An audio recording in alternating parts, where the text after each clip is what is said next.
Hello दोस्तों, नमस्कार। मैं विजय कुमार विजय क्लासेज 91 में आपका स्वागत करता हूं। दोस्तों, आशा करता हूं आप एकदम स्वस्थ होंगे। तो दोस्तों, चलते हैं अपने अगले टॉपिक, भाग की लंबी विधि पर आधारित प्रश्न। दोस्तों, पिछली वीडियो में हमने कुछ क्वेश्चन किए थे। आज इस वीडियो में हम उससे थोड़े और रिलेटेड क्वेश्चन करेंगे और देखते हैं दोस्तों इन सवालों को हम कैसे हल करेंगे विदिन कुछ ही समय में और आसानी तरीके से। तो चलते हैं दोस्तों। पहला प्रश्न क्या है दोस्तों? दो संख्याओं का अंतर 575, यानी दो संख्याएं हैं, उनका अंतर है 575। जब बड़ी संख्या में छोटी संख्या से भाग दिया जाता है तो भागफल 8 तथा शेषफल 15 बचता है। तो छोटी संख्या बताइए। कैसे करेंगे दोस्तों? चलते हैं, शुरू करते हैं।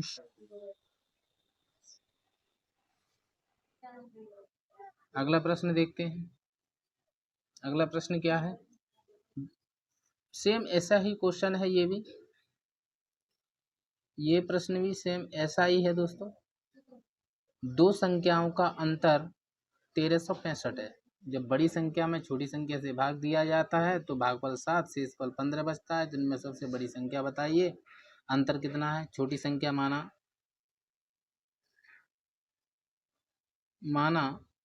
छोटी संख्या x, तो बड़ी संख्या क्या हो जाएगी?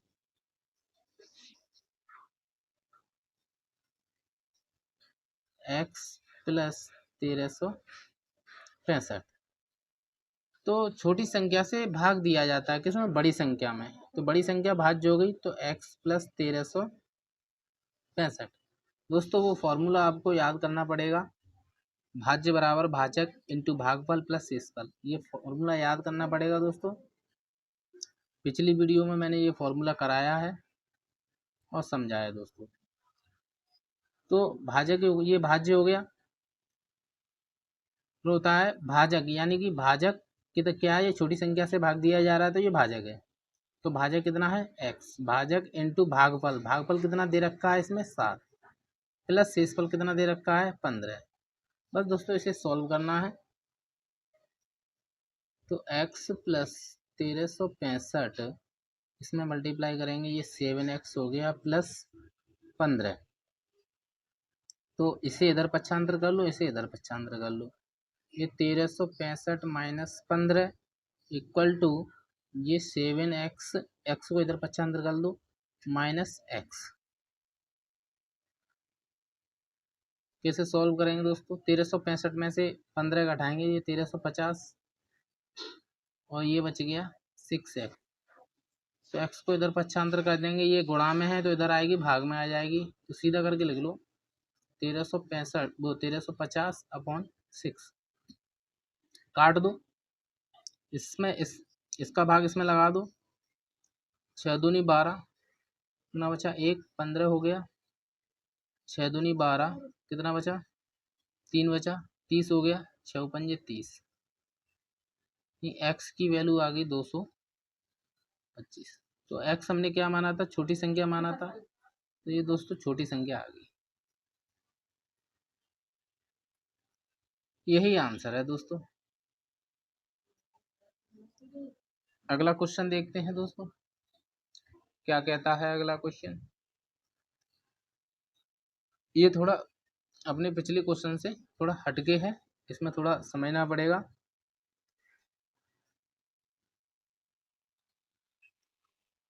भाग के एक प्रश्न में भाजक भागफल का 5 गुना तथा शेषफल का 3 गुना है। यदि शेषफल 40 हो तो भाज्य बताइए।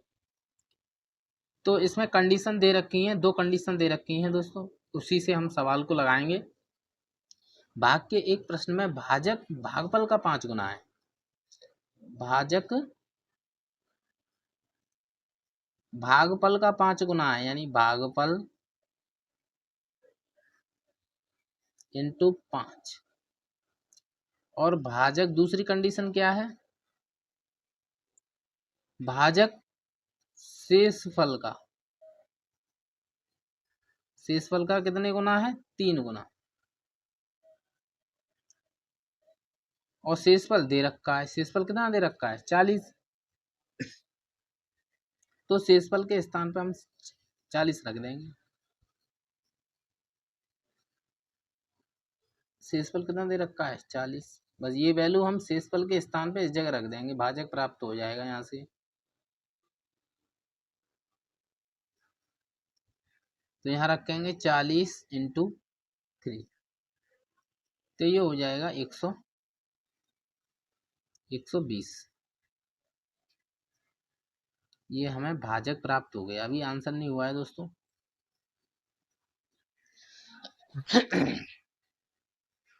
तो यहाँ से हमें भाजक प्राप्त हो गया। अब इस भाजक को हम यहाँ रख देंगे। चाहे तो हम इसे समीकरण मान लें, समीकरण मान के कर सकते हैं, नहीं तो डायरेक्टली रख दो यहाँ पर, भाजक के स्थान पर भाजक का मान रख देंगे।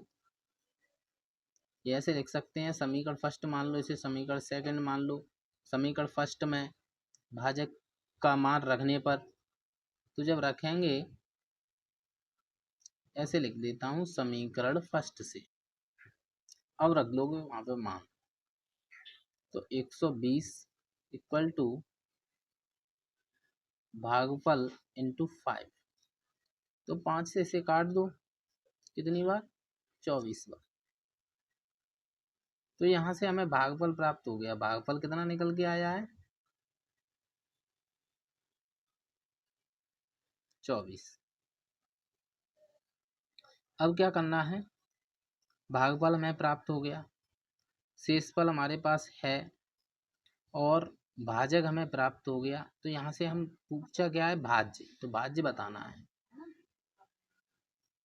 भाज्य बराबर होता है भाजक इंटू भागफल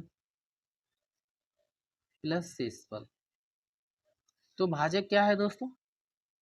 क्या निकल के आया था? 120। भागफल क्या निकल के आया था?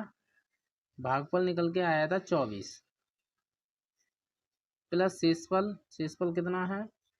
40। ये दे दिया था सवाल में, बस इनका क्या करना है, इसमें मल्टीप्लाई कर लो। 0, 24 दूनी 48, 8, 24 से कम 24 और 4 28 प्लस 40। 2880 और 40 कितना हो जाएगा? 2920। ये दोस्तों इसका आंसर हो जाएगा। अगले प्रश्न की तरफ चलते हैं। क्या कहता है अगला प्रश्न? ठीक इसी तरीके का प्रश्न है, करके देखते हैं दोस्तों। भाग के एक प्रश्न में भाजक भागफल का 10 गुना है। ठीक वैसे ही है जैसा अभी हमने किया है। भाजक भागफल का 10 गुना है, तो भाजक जो है कितना है? 10 गुना है किसका? भागफल का। तो बराबर करने के लिए भागफल का 10 गुना कर दो।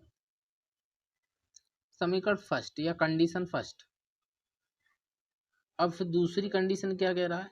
भाजक जो है वो शेषफल का कितना है? 5 गुना। ये समीकरण सेकंड, ये कंडीशन सेकंड। अब उसने शेषफल दे रखा है, शेषफल कितना है? शेषफल उसने दे रखा है कितना? 46 दे रखा है, ये दे रखा है। तो बस 5 का मल्टीप्लाई 46 में कर दो, तो भाजक कितना निकल के आएगा? 46 पंजे 5 के 30 की 0 हासिल 3 5 चक 20 और 3 23, 230 भाजक निकल के आया है दोस्तों। अब भाजक हमें प्राप्त हो गया, शेषफल हमें दे रखा है और यहाँ से हमें भाजक प्राप्त हो गया। अब यहाँ से हम निकाल सकते हैं हम भागफल। तो भाजक का मान समीकरण, भाजक का मान समीकरण फर्स्ट में रखने पर, तो समीकरण फर्स्ट में रखो, भाजक के स्थान पर 230 भागफल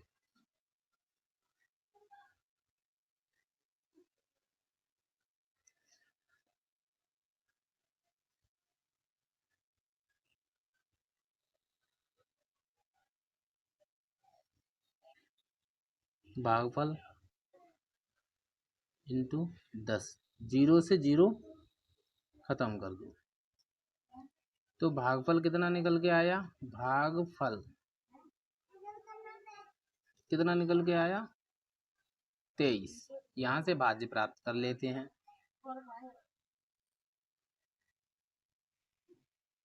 भाज्य बराबर भाजक भागफल प्लस शेषफल। भाजक कितना है, 230। भाजक के स्थान पर भाजक का मान रखेंगे, भागफल के स्थान पर भागफल का मान रखेंगे, प्लस शेषफल के स्थान पर शेषफल का मान कितना है, 46। बस यहाँ से हमें भाज्य प्राप्त हो जाएगा। ये हो जाएगा 500 प्लस 46। इन्हें जोड़ दो, 6 9 4 13 की 3 हासिल 1 2 और 1 3, 5336। ये इसका भाज्य हो जाए। आई होप कि ये वीडियो पसंद आई होगी दोस्तों। तो इस वीडियो को लाइक करें, शेयर करें, और अगर आप हमारे चैनल पर नए हैं तो हमारे चैनल को सब्सक्राइब करें दोस्तों। ऐसे ही प्रश्नों को लाते रहेंगे, देखते रहिए। इतना तो बनता है दोस्तों कि हमारे चैनल को सब्सक्राइब कर दिया जाए, कि एक वीडियो बनाने में काफ़ी मेहनत लगती है दोस्तों। आपसे आशा करते हैं कि आप हमारी उम्मीदों पर खरे उतरोगे। तो दोस्तों आज के लिए इतना ही, धन्यवाद।